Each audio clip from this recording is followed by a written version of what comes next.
Kalau kita bahas tentang masalah Iran, apakah Iran menyerang Israel karena dia pro dengan Palestina? Jawabannya tidak.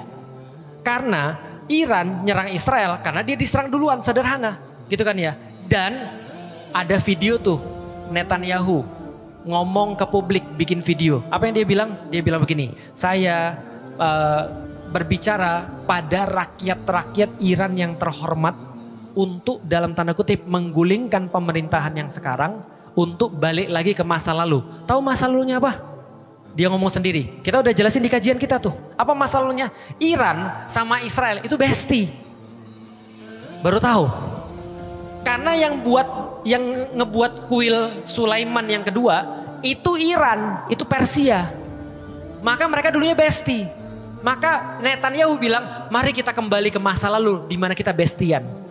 Bahwa Cyrus Agung itu adalah raja Persia yang luar biasa, itu membangunkan kuil Yahudi buat kami. Maka gulingkan pemerintahan Anda sekarang, lalu kemudian ayolah bareng-bareng kita main bola. Itu kata dia tuh.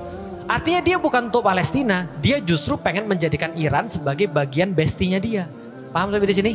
Jadi jangan juga kita heboh bahwasanya dia bantu orang muslim. Enggak juga. Itu memang kepentingannya Iran. Iran gak mau juga dikuasai sama Israel. Karena sekarang masih bestian sama Rusia dan Cina. Mumet ya? Nah ini pembelajaran namanya. Dimutakin belajarnya tentang geopolitik gitu ya.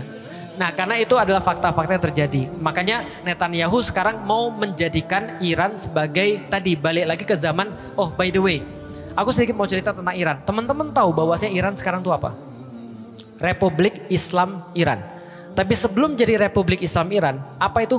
Negaranya bukan negara Republik Islam Iran. Tapi negara yang sekuler yang dikepalai namanya Shah Reza Pahlavi. Nah pas sama Shah Reza Pahlavi ini bestian sama AS, sama Amerika Serikat. Maka ketika terjadi revolusi, bangkit terus kemudian Ayatollah Khomeini ini dan Republik Islam Iran, dia jadi nggak bestian sama Amerika lagi. Ini masalah cuma itu aja masalahnya. Nggak terkait dengan Gaza. Artinya kalau ada apapun dengan Iran, pasti Gaza akan tetap juga sama masalahnya. Balik lagi, apakah eskalasinya sampai ke Perang Dunia Ketiga? Jawabannya mungkin iya, mungkin tidak. Jadi mungkin iya, mungkin tidak. Tapi wallahualam bisawab, ya kan kita tahu bahwasanya orang-orang kayak Amerika itu akan melakukan apapun untuk tetap ada pada kekuasaan.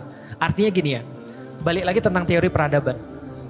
Kapan-kapan nanti aku bahas tentang Persia dan Romawi dengan Rasulullah.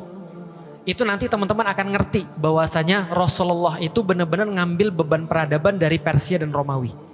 Artinya kalau sekarang kita lihat Amerika ini sekarang mau hancur dari dalam. Karena orang-orang di dalam juga pada protes tentang Amerika. Tapi kalau pertanyaannya, Amerika hancur, siapa yang nanti ngambil beban peradaban? Jangan sampai yang ngambil bukan orang muslim. Makanya sekarang kita harus nyiapin diri untuk ngambil beban peradaban itu. Walaupun sulit, ya pelan-pelan.